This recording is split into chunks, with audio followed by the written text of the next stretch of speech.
Welcome back to happy filling Tamil. இன்றைக்கி actually ஒரு cookery recipe தான் பார்க்க போகிறோம். ஆனால் இங்கே என்ன மாடி தோட்டத்தில் இருக்கிறோன்னா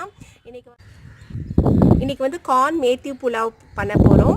அதனால் சும்மா கொஞ்சம் தான் வளர்ந்துருக்கு எங்கள் வீட்டு மாடி தோட்டத்தில். அதனால் இங்கேருந்தே எடுத்துட்டு நாங்கள் வந்து மேத்தி எடுக்கிறோம். மேத்தி ஒன்றும் இல்லைங்க, வெந்தயக்கீரை தான். அதுவும் கார்னும் போட்டு புலாவ் பண்ண போகிறோம். இது ஆக்சுவலி எனக்கு தெரியல இது எப்படி எடுக்கிறதுன்னு. சின்னதாக இருக்கிறதால அப்படியே எடுத்துட்டேன். திருப்பி போட்டு பார்க்குறேன் எப்படி வருது அப்படின்னு. நல்லா வாஷ் பண்ணிவிட்டு கார்ன் மேத்தி புலாவ் எப்படி பண்ணலான்னு பார்க்கலாங்க. இங்கே கொஞ்சம் இருக்குது. இதான் ஃபஸ்ட் டைம் கீரை போடுறேன், அதனால கொஞ்சம் தான் வந்திருக்கு. ஏதாவது டிப்ஸ் இருந்தால் நீங்களும் சொல்லுங்கள்.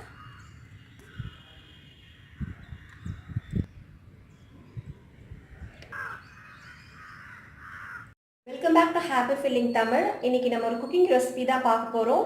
கார்ன் மேத்தி புலாவ். இதுக்கு தேவையான பொருட்கள் 2 மீடியம் சைஸ் வெங்காயம், தாளிக்கிறதுக்கு வாசனை பொருள் வந்து கிராம்பு ஏலக்காவும், அப்புறம் அரைக்கட்டு புதினா. இது மாடி தோட்டத்துலேருந்து நம்ம எடுத்தோம் பார்த்தீங்களா, வெந்தயம், சின்ன வெந்தயக்கீரை, ஒரு கவரில் அளவு கார்ன், உதிர்த்த கார்ன் விற்பாங்க பாருங்கள், அந்த அளவு எடுத்துக்கிட்டேன். 2 பஜ்ஜி மிளகாய், காரத்துக்கு வந்து 6 பச்சை மிளகாய் கீறினது, அப்புறம் 1 ஸ்பூன் இஞ்சி பூண்டு விழுது, அப்புறம் பாயில்டு பாஸ்மதி ரைஸ் உதிராக இருக்கணும், தேவையான அளவு எண்ணெய், நெய், அப்புறம் உப்பு. ப்ரிப்ரேஷனுக்கு போயிடலாம். இப்போ இந்த கடாய் காஞ்சிருச்சு, எண்ணெய் போட்டுக்கலாம். ஒரு 2 டீஸ்பூன் எண்ணெய்,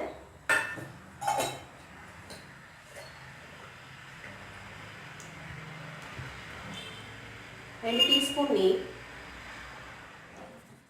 இப்போ எண்ணெய் கொதிச்சிருச்சு, வாசனை பொருள் போட்டுக்கலாம். வீட்டில் பட்டை இல்லை, அதனால தான் பட்டை போடல. பட்டை இருந்தால் பட்டை போட்டுக்கோங்க.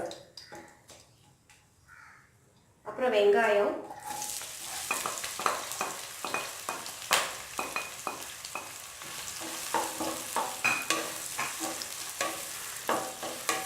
பஜ்ஜி மிளகாய் கூடயே போட்டுக்கலாம்.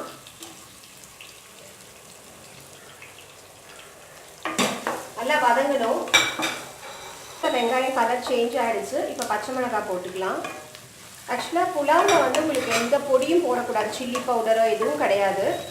அதனால தான் பச்சை மிளகாய் 4-5 போட்டிருக்கேன். பஜ்ஜி மிளகாவும் வேறொரு ஃப்ளேவர் கொடுக்கும். பச்சை மிளகாய் லேசாக வதங்கிடுச்சு. இப்போ வந்து புதினா இலை, வெந்தய இலை. ஆக்சுவலி மாடி தோட்டத்தில் இருக்கிறதுனால ரொம்ப நிறைய இல்லை, ஒரு 30 வாட்டி கழுவி இருப்பேன் இந்த மண்லேருந்து.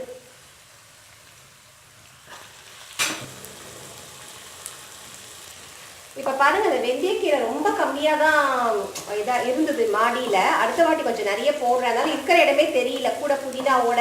ஆக்சுவலாக வாசனை நல்லாயிருக்கும், உடம்புக்கு சத்து. இப்போ நம்ம இஞ்சி பூண்டு விழுது டைமில் போட்டுக்கலாம். போட்டு தேவையான அளவு உப்பு போட்டுடுறேன். சாதத்துக்கு ஏற்கனவே உப்பு போட்டுட்டேன்.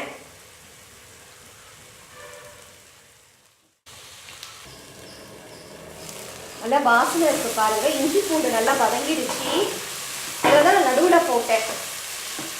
இப்போ நம்ம கார்னை போட்டுடலாம். இது ஒரு மாதிரி ஸ்வீட் கார்ன் தானே இப்போ நம்ம ஊரில் கிடைக்கிது, அதனால ஒரு மாதிரி காரமாகவும் இனிப்பாகவும் கலந்து தான் இருக்கும்.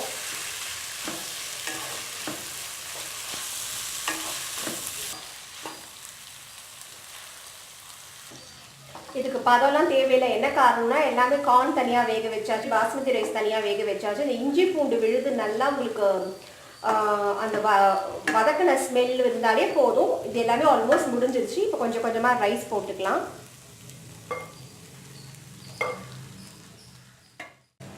இப்போ கொஞ்சம் கொஞ்சமாக அப்படி போட்டுட்டு கலந்துக்கோங்க. உதிராக எடுத்துட்டா கலக்கும் போது உடையாதுங்க.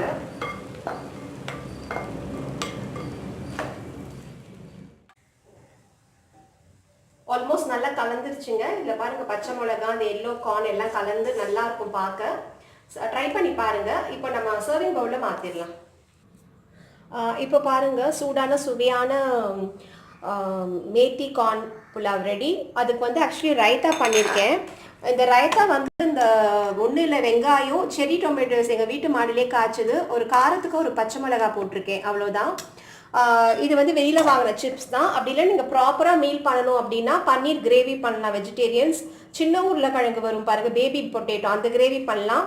நான்வெஜ்ஜில் வந்து எல்லாத்துக்கும் போகும். மட்டன் குருமா, சிக்கன் குருமா எல்லாத்துக்குமே போகும். கண்டிப்பாக வீட்டில் ட்ரை பண்ணி பாருங்கள், ரொம்ப சத்தானது. நான் இன்னொரு வீடியோவில் உங்களை பார்க்குறேன். Thank you friends.